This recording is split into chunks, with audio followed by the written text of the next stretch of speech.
নমস্কাৰ। হাহিলে আয়ুখ বাহে। মই বোলো দুটামান কৌতুক কৈ আপোনালোকক অকণমান হঁহুৱাই আয়ুখ বঢ়াওঁ। এতিয়া কৌতুকটো শুনক।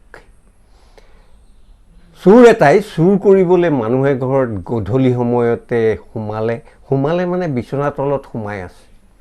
মানে যেতিয়া বেছি ৰাতি হ'ব তেতিয়া সি দৰজা খুলি বস্তু লৈ গুচি যাব। সেই ৰুমটোতে গিৰিহঁত ঘৰৰ ল'ৰা এটাই হায়াৰ ছেকেণ্ডেৰী ফাইনেল দিব। সি সেই ৰুমটোতে পঢ়া আৰম্ভ কৰি দিলে গধূলিৰ পৰা। চোৰটো বিচনা তলত সোমাই আছে। চোৰটোৱে ভাবি আছে যে সি শুলেই মই চুৰ কৰিম।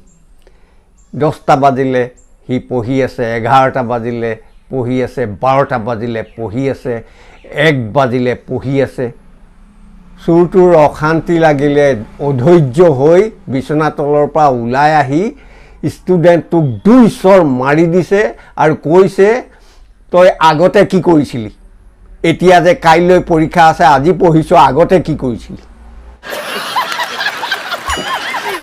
এতিয়া দ্বিতীয়টো শুনক।